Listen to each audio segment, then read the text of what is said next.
सुप्रभात। आज की हमारी आध्यात्मिक चर्चा का विषय है विश्व प्रेम की विचारधारा। विश्व प्रेम की विचारधारा। विश्व की अगर कोई ऐसी संचालक शक्ति है जो कि सारे दुनिया के सब कुछ हर हिस्से को जोड़े है, व्यक्तियों, पशु, पक्षी, प्रेम, तो वो प्रेम ही और प्रेमी परमेश्वर है। विश्व को गति देने वाली एक मात्र शक्ति है प्रेम। चोर को भी सोने से प्रेम होता है, धनिक को धन से प्रेम होता है, इसलिए उसे पाने के लिए भी क्रिया भले ही पथभ्रष्ट हो जाए। उसी प्रेम की प्रेरणा से ईसा मसीह ने मानव जाति के लिए अपना जीवन दे दिया। माँ बच्चे के लिए, पति के लिए अपना सर्वस्व न्यौछावर करने को तत्पर रहते हैं। इसी प्रेम से प्रेरित होकर मनुष्य अपने देश के लिए जान पर भी खेल जाता है। तो जब विश्व की संचालक शक्ति है प्रेम, तो आखिर प्रेम है क्या? प्रत्येक व्यक्ति कहता है ईश्वर से प्रेम करो, पर मनुष्य यह नहीं जानता कि प्रेम का अर्थ क्या है। प्यार, प्रेम शब्द कहने में बहुत अच्छा लगता है, लेकिन करना बड़ा कठिन है। आप कैसे जान सकते हैं कि प्रेम का अस्तित्व है? प्रेम का पहला लक्षण है कि वह व्यापार नहीं चाहता। जब एक मनुष्य दूसरे से कुछ लाभ पाने हेतु प्यार करता है, तब तुम समझ सकते हो कि वह प्रेम नहीं है, वह तो दुकानदारी है, जहाँ खरीदने और बेचने की क्रिया हो रही है। वहाँ प्रेम कैसे रह सकता है? इसलिए मनुष्य ईश्वर से प्रार्थना करता है कि मुझे ये दो, अथवा ये काम हो जाए, प्रसाद चढ़ाएंगे, पूजा करवाएंगे, भोग लगाएंगे। तो प्रेम नहीं है, ये तो अदला बदली। प्रेम का दूसरा लक्षण है भयरहित होना। जब तक मनुष्य ईश्वर की कल्पना एक हाथ में पुरस्कार और दूसरे में दंड लिए बादलों के पार बैठे हुए व्यक्ति के रूप में करता है, वहाँ प्रेम संभव नहीं। क्या तुम डरा कर किसी से प्रेम कर सकते हो? यदि हम ईश्वर की पूजा पाठ करेंगे तो फल मिलेगा, यदि नहीं करेंगे तो पाप चढ़ेगा। विचारधारा हमें प्रभु से निश्चल और उन्मुक्त करने से रोकती है। भय में प्यार संभव नहीं। मान लो कोई माँ सड़क पर जा रही है, कुत्ते भौंक भौंक कर उसका पीछा करते हैं, वो डर कर इधर उधर भागती है। किंतु यदि वही अपने बच्चे के साथ कहीं जा रही है और शेर उसके बच्चे पर झपटता है, तो वही माँ बच्चे को बचाने के लिए शेर के भूमि में अपने को झोंक देती है। प्यार ने उसके भय को जीत लिया। न्यायाधीश के बच्चे अपने पिता को दंड या समाधान देने वाले व्यक्ति नहीं, बल्कि प्यार करने वाले पिता के रूप में देखते हैं। ठीक उसी प्रकार ईश्वर भी दंड या पुरस्कार देने वाला नहीं, अपना प्रेम, अपना सर्वस्व हमें सौंपने वाला है। ऐसे पिता स्वरूप ईश्वर से भय कैसा? अतः उसे भयरहित होकर प्रेम करना चाहिए। प्रेम का तीसरा लक्षण सबसे उच्चतर है, वो सर्वोच्च आदर्श है। जब मनुष्य दोनों अवस्था पार कर लेता है, तब उसकी समझ में आने लगता है कि प्रेम सदा सर्वोच्च आदर्श रहा है। एक सुंदर स्त्री क्रूप पुरुष से प्यार करती है, या एक सुंदर पुरुष क्रूप स्त्री से प्यार करता है। ऐसा अनेकों बार देखा गया। किंतु प्रेमी मनुष्य को अपने मन में विद्वान अपने सौंदर्य विषय का आदर्श से प्रेम होता है। उसी आदर्श की पूजा वो करते हैं। अपने सुंदर आदर्श की छवि में व्यक्ति की कुरूपता दृष्टिगोचर नहीं होती। इसी आदर्श छवि के कारण मनुष्य सबसे अधिक अपने परिवार और पारिवारिक रिश्तों से जुड़ा रहता है। तो दुष्टों को यही दुनिया नरक और प्रेमियों को प्रेम भरा स्वर्ग नजर आती है। झगड़ने वालों को केवल लड़ाई दिखाई पड़ती है और शांत प्रेमियों को शांति। इसी तरह शुद्ध पुरुषों को केवल परमेश्वर ही नजर आते हैं। हम सदा अपने सर्वोच्च आदर्श को पूछते हैं, और शुद्ध पुरुषों का सर्वोच्च आदर्श परमेश्वर ही होता है। तो परमेश्वर को पूछता है, उससे प्रेम करता है, उसके प्रेम की अभिव्यक्ति विश्व प्रेम से जुड़ी रहती है। वो क्या है जिससे मनुष्य मनुष्य की ओर, जीव जीव की ओर, संपूर्ण विश्व मानव केंद्र की ओर खींचता जाता है? वो है प्रेम। छोटे से छोटे अणु से उच्चतम जीव में यह प्रकट होता है।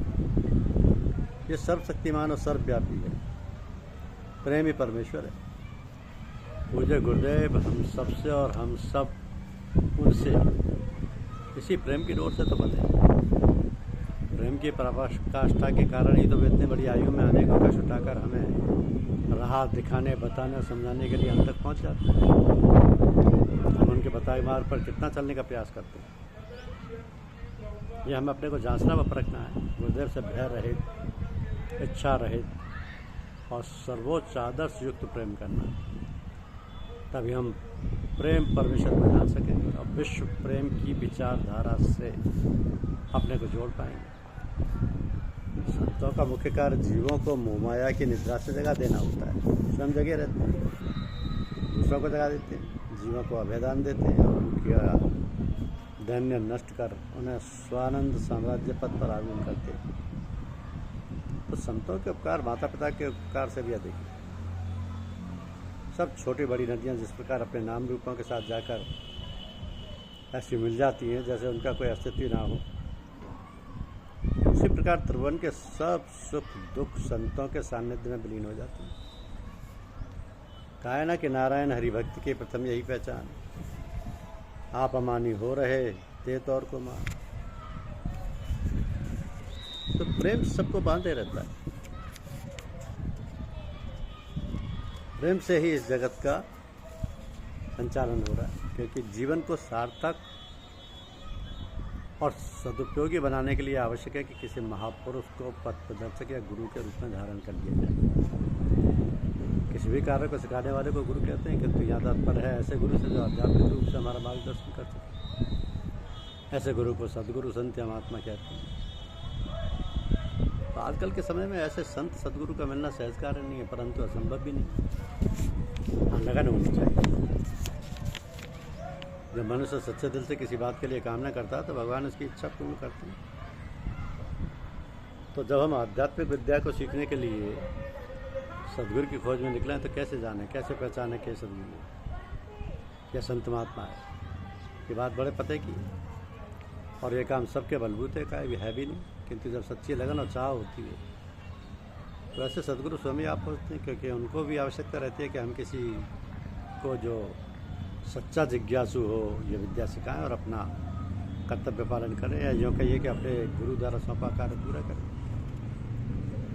तो ऐसे संत सदगुरु या सत्पुरुष कभी कभी और कहीं कहीं भी मिलते हैं।